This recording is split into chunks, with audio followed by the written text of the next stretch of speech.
নমস্কাৰ বন্ধুসকল, আপোনালোক সকলোকে মোৰ এটি নতুন ভিডিঅ'লৈ স্বাগতম জনাইছোঁ।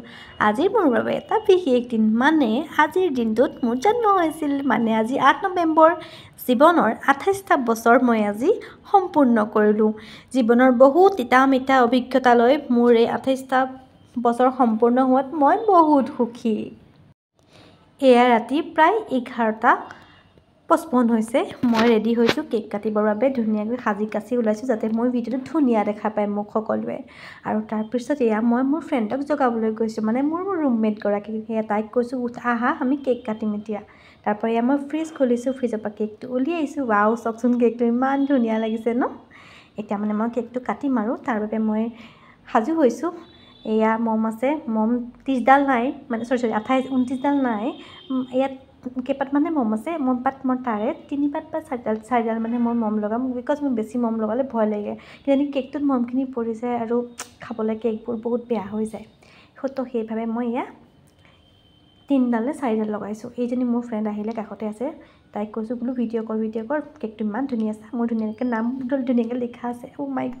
তাৰপিছত এয়া মই কেক কাটিবৰ বাবে পূৰা সাজু হৈ বহি আছোঁ। কাটিম আৰু কেকটো এতিয়া।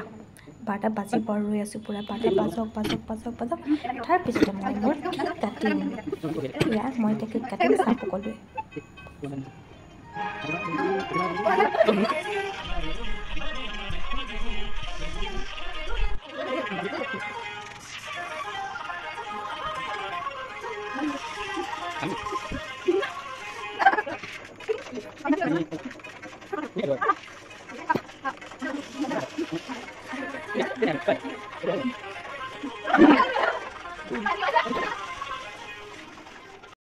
এয়া আকৌ সেইদিনাই মই ৰাতিপুৱা গৈ ওলালোগৈ ঘৰ, মানে যোৰহাট। তাৰপিছত মায়ে বোলে হেনো মোৰ বাবে এগৰাকী শৰাই আগবঢ়াই থৈছিলে জন্মদিনৰ দিনাখনেই। মায়ে সেইবাৰ শৰাই নামঘৰত দিছে।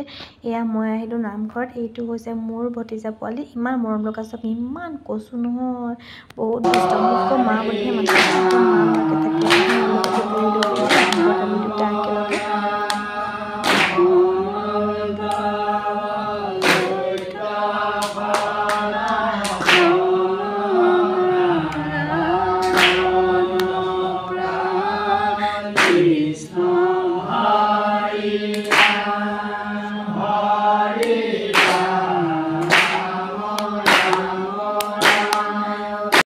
এয়া ঘৰ গৈ পাইছোঁগৈ। ভাইটিয়ে মোৰ বাবে এটা কেক আনি থৈ দিছে আৰু গৈ পেলাই এয়া কেক কাটিলোগৈ। গৈ মমৰ যোগাৰ কৰা হ'ল দেই। মম মানে অনা নাছিলে সি, সেইকাৰণে ঘৰত যে ইউজ কৰা দীঘলীয়া কেণ্ডেলডাল লৈ পেলাই জ্বলোৱা হৈ গ'ল এনেদৰে।